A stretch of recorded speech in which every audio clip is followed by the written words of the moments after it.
So after that fight, does the boxing community finally have to give Jake Paul the respect he deserves?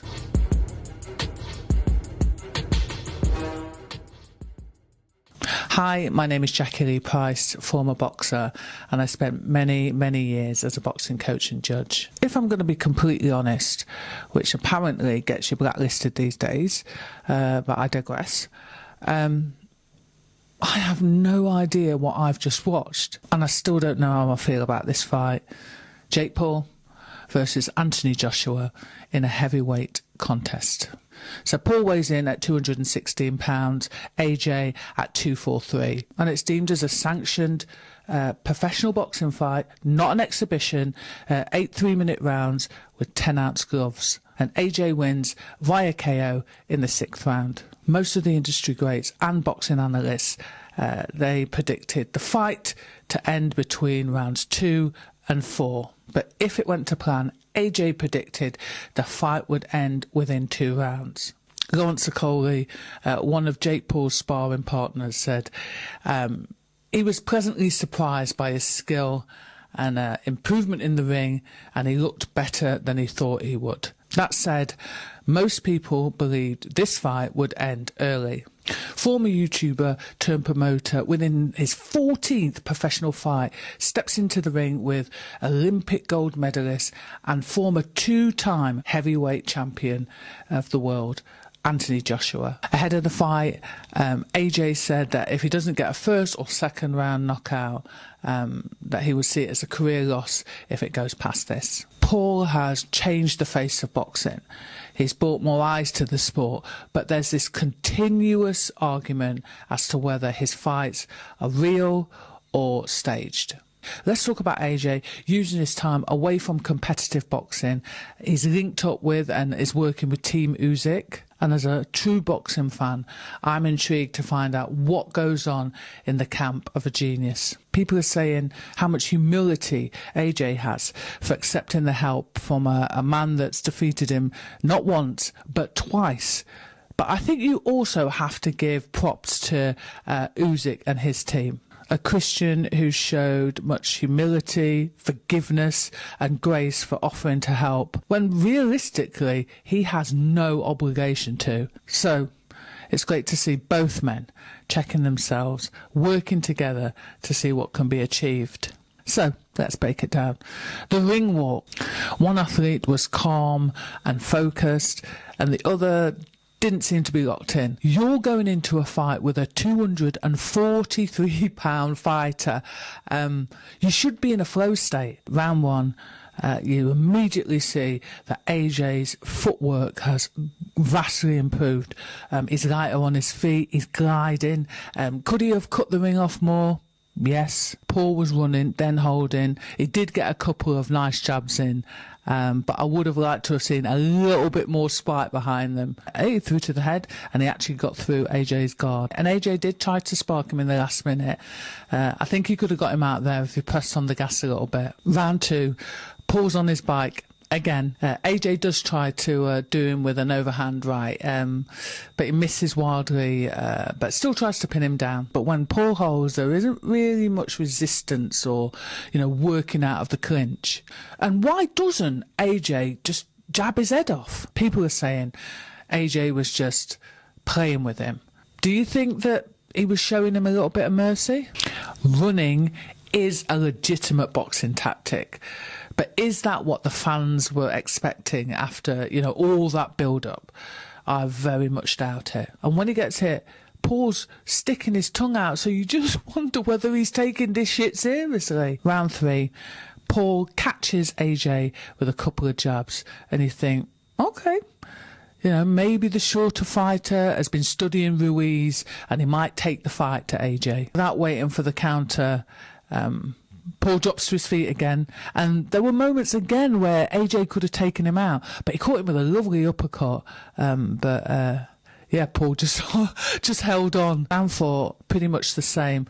Paul does land a couple of 1-2s and double jabs, but yeah, he he basically just holds on because he does not want any of that counter-punch smoke. Credit to Paul's fitness, because to be on your bike for much of the fight shows that he really did put the work in the gym. Apparently, Jake's sparring partners say he's difficult to trap. So, you know, I guess he really is a tricky customer that all these experienced boxers just can't figure out. Pre-fight, there's talk of Paul throwing that overhand right, clipping AJ and having him in all sorts of trouble. And to be fair, he did throw it, but he was a little bit too far out of range for it to have any sort of effect. Do you think AJ was pulling his punches? Because, you know, if you look at the performance that he put in against Ngannou versus the one on Saturday night, yeah, it kind of looked like he did. The action continues before Paul has to take a rest because he had his bells jingled by AJ's knee. So even the commentary team were embracing the bout. We see AJ go through the gears. He knocks Paul down several times. He unleashes power shots. And Paul just keeps getting up and chucking that overhand right. Round 6, the writing's on the wall, so to speak. Yeah, AJ, he throws a right hand right down the pipe. It catches Paul right on the button again, and he goes down. Paul is tired. His hands are down. AJ, he doesn't even look like he's broken a sweat. And this must be the longest 3 minutes of Paul's life. AJ finally puts him out of his misery, ends the fight with a chopping right hand. Paul's performance, punch output is low, there's little offensive work, but, you know, listen, he has a go. He keeps getting dropped and he keeps getting back up. As for the comments, people are saying it diminishes and makes a mockery out of the sport. One simply said, "Rest in peace, boxing." I think the question that people should be really asking is, why should the die-hard boxing fans, the purists, really still care about the integrity of the sport when, you know, most of the legends and the custodians of the sport don't? Everyone played their part in selling this fight. And love it or hate it, this crossover boxing seems like it's here to stay. So some people are saying it was like WWE.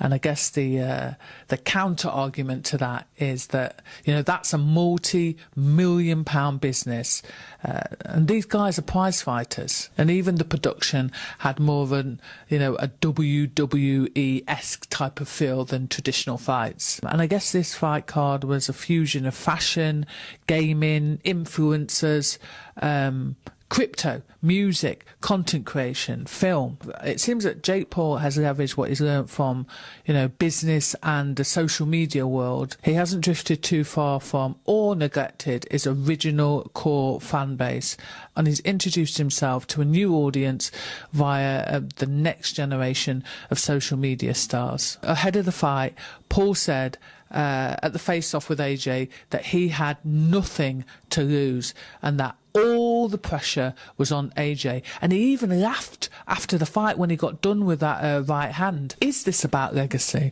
The jaw-breaking that he took for, you know, the reported $50 million plus, has one boxer secured his legacy while the other has destroyed his?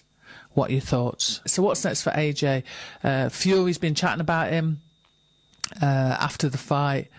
AJ said, you know, if you're such a bad boy, get into the ring and basically get some of this smoke. So that fight is reportedly happening in 2026. What have we learned about Jake Paul? He can go 6 rounds with a legitimate heavyweight.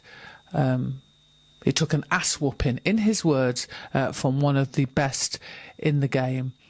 So where does he go from here? Listen, this kid's 28 years of age. Is he the new puppet master, having everybody dancing to his tune? Was this a fun, scripted piece of entertainment or a real fight? And most importantly, can Jake Paul be finally embraced by the boxing community? If you want a real, authentic voice in boxing. Stick around, like, subscribe, drop comments in the comment section, be part of the conversation. And if you like stories about boxers, why not drop into our podcast section? And thanks for watching.